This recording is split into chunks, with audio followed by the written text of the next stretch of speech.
A partir de meus queridos e amados irmãos, sejam todos bem-vindos ao nosso canal Descomplicando Teologia. Se você é novo aqui do canal e não me conhece, sou o pastor Giovanni Santos, pastor da Igreja Evangélica Assembleia de Deus, e para mim é um privilégio poder contar com a sua participação. Nesse canal, Descomplicando a Teologia, você se vai estar encontrando a palavra do Senhor, com pregações, com bons estudos, comentários também da lição dos jovens e também a lição dos adultos. Hoje estaremos comentando a nossa lição de adultos, que nós estamos no quarto trimestre, e nós estaremos comentando a lição de número 7. Já peço a você que pegue a sua revista, pegue uma caneta, pegue um lápis, para que você possa fazer as suas anotações, porque eu creio que nós temos algo edificante para com as nossas vidas, tá bom? Lição de número 7, que traz por título Paulo, o plantador de igrejas. Eita, que coisa boa, viu? Aquele que cresce, aquele que fundamenta, aquele que abre trabalhos para que a obra do Senhor possa assim estar crescendo. Vamos lá? Vejamos, irmãos, quando nós falamos com relação ao apóstolo Paulo, nós falamos de um nato ganhador de almas. O homem que se dedicou em pregar o evangelho para trazer salvação aos gentios. Aquele homem que foi chamado por Deus, por Jesus Cristo, lá em Atos capítulo 9, quando ele recebe a palavra de salvação, aceita Cristo Jesus, e a partir daquele momento ele tem uma chamada específica de pregar a palavra de Deus. E através dessa pregação do evangelho, através das pessoas aceitarem a Jesus Cristo, ele também foi um grande abridor, um grande plantador de igrejas. Porque onde quer que Paulo chegava, ele pregava a palavra e as pessoas aceitavam Jesus Cristo como o Senhor e Salvador da sua vida. Deixa eu já abrir um parêntese. Todas as igrejas têm pessoas assim ou já tiveram pessoas assim. Deixa aqui nos comentários pessoas que fizeram parte da sua igreja, da sua história e abriram grandes trabalhos. Eu conheço muitos irmãos que têm esse perfil, o nosso irmão Jacinto, ali de Venceslau Guimarães, que foi um grande homem de Deus, um homem que saiu abrindo congregações. O nosso irmão pastor Norino também, foram homens, Mano Araújo, homens que se dedicaram na obra do Senhor, para que a obra de Deus pudesse estar crescendo e desenvolvendo. Então deixa aqui no comentário alguma pessoa que você quer destacar, valorizar, porque foi assim como Paulo abriu várias igrejas, essa pessoa também abriu vários trabalhos para a honra e glória do nome do Senhor. Só que destaca o seguinte: muitas dessas pessoas que abriram o trabalho hoje não são reconhecidos e não são conhecidos pela maioria dos membros. Mas eu vou dizer o seguinte, não se preocupe não, porque lá no céu tem galardão para eles. Até aí tudo bem? Já peço a você, se estiver gostando do nosso canal, se inscreva no nosso canal, ative o sininho, deixa um like, é muito importante, como se você estivesse dando glória a Deus. Quanto mais likes tiverem no vídeo, eu vou entender que você está dando glória a Deus de casa, tá bom? Vamos para a nossa introdução. Nem tudo são comentarista destaca bastante, né? Porque Paulo foi aquele que estava preocupado em que outras pessoas estivessem alcançando o Evangelho de Cristo, para que o Evangelho não ficasse preso, restrito somente aos judeus. E o seu ponto de partida era a igreja de Antioquia, que foi uma grande igreja missionária. Que Deus possa levantar igrejas, assim como a Antioquia, que estava sempre pregando e levando, dando oportunidade para que os seus obreiros saíssem e abrissem novos trabalhos para a honra e glória do nome do nosso Senhor e Salvador Jesus Cristo. Paulo, o desbravador sobre a gloriosa obrigação. Veja só, irmãos, Paulo ele pregava onde ninguém queria pregar. Paulo ele ia onde ninguém queria ir.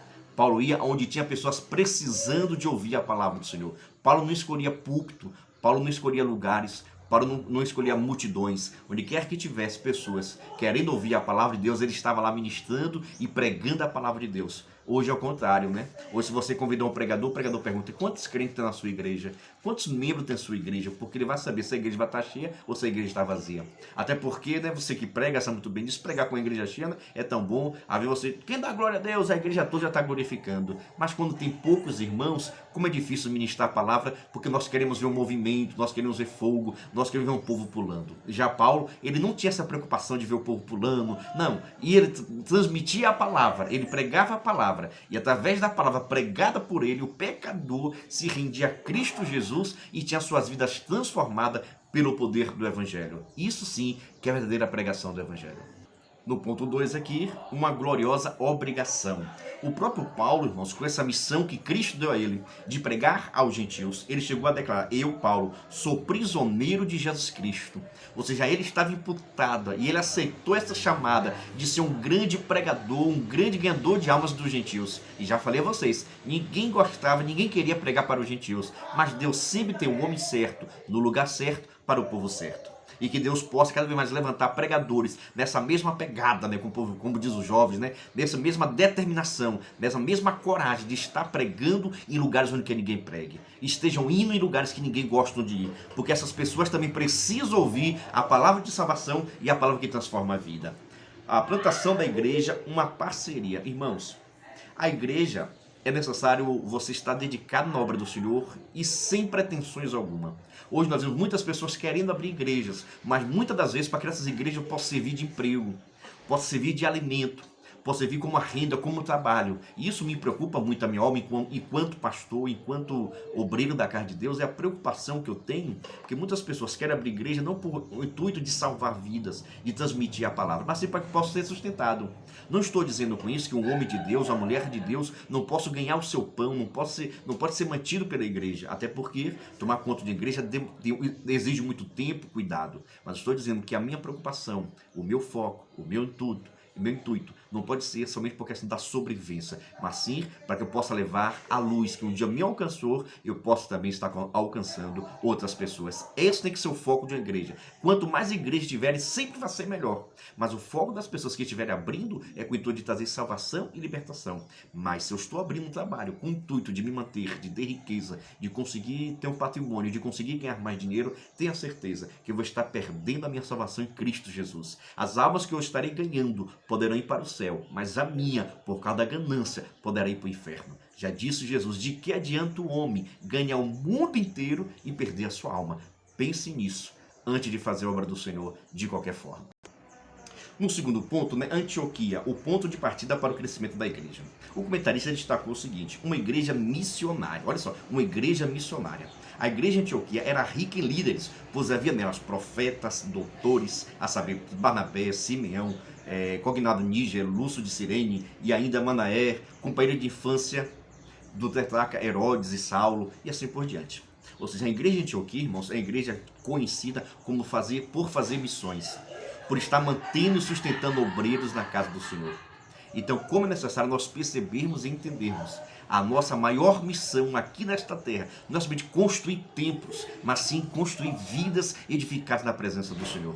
Nós vemos muitas igrejas preocupadas com patrimônio, adquirir novos patrimônios, adquirir novos prédios, se faz necessário, mas nós não podemos deixar de lado, em hipótese alguma, o evangelismo, missões. E nós sabemos que em muitos lugares nem se fala mais em missões, nem desperta mais a igreja de missões. A igreja muitas vezes tem riqueza, tem tudo, mas não tem a disponibilidade, a voluntariedade de estar enviando o missionário, patrocinando o missionário, pagando para que o missionário possa estar pregando a palavra do Senhor em lugares onde não tem evangelho. Recentemente, no mensageiro da página da nossa igreja Assembleia de Deus, saiu que cerca de 2 bilhões de pessoas, 2 bilhões de pessoas nunca ouviram falar ainda de Jesus. Hoje aqui no Brasil parece uma coisa assim tão difícil, mas quantos países, quantos índios, tribos indígenas nunca ouviram falar de Jesus, que estão na mata fechada com difícil acesso? Quantos lugares distantes aqui ainda talvez não foi pessoas evangélicas? Em quantos países também existe uma grande proibição para que o evangelho não seja pregado? Então a igreja de Antioquia se destacou por ser uma igreja missionária, e que Deus possa destacar você, que Deus pode assim despertar a sua igreja, para que você, a sua igreja, a nossa igreja, nós possamos ser verdadeiros missionários, para que a nossa igreja, se nós não pudermos ir fazer missões, nós podemos assim contribuir, que tem muitos missionários ganhando almas para Jesus e têm passado dificuldade. Talvez faltam de alimento, não tenham o que comer, não tenham o que vestir, porque estão fazendo lá a obra do Senhor em lugares que não têm condições financeiras. Por isso é necessário que uma igreja esteja mantendo, sustentando e desobreiros na casa do Senhor. Que Deus possa despertar em nós o desejo de fazer missões. E já é dito que missões nós podemos fazer de 3 maneiras diferentes. Nós podemos fazer missões orando, para que as pessoas possam fazer missões. Nós podemos fazer missões indo fazer o evangelismo, e nós podemos fazer missões contribuindo. Precisa dessas 3 grupos de pessoas: pessoas que oram, pessoas que contribuem, mas tem pessoas que possam ir se disponibilizar para estar fazendo a obra do Senhor. Tá gostando? Dê um glória a Deus, dê um aleluia, se inscreva no nosso canal, que é muito importante, para que nós possamos assim, continuar mantendo esse conteúdo, para que vocês possam ter acesso. Vamos dar seguimento ainda, tem coisa boa.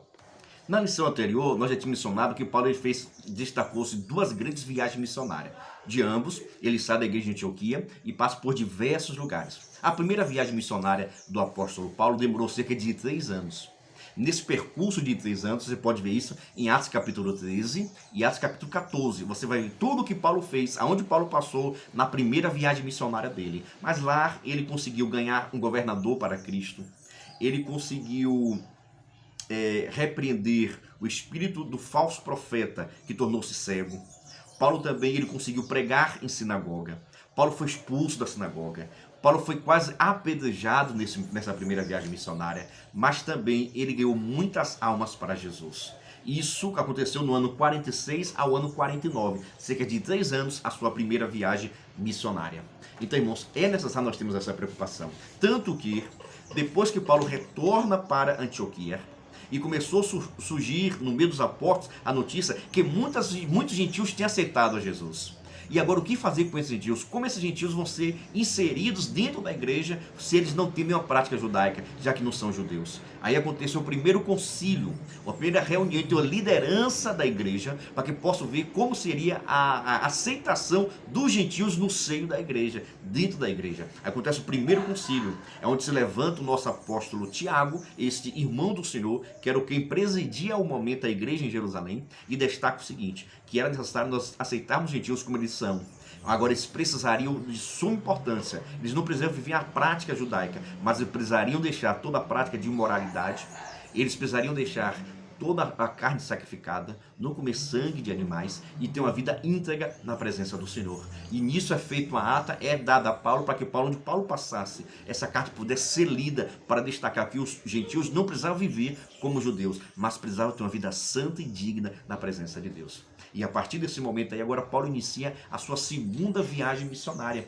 Viagem missionária essa que demorou cerca de 2 anos. Só em Corinto, ele passou cerca de 1 ano e meio, solar, evangelizando e ganhamos alma para Jesus Cristo.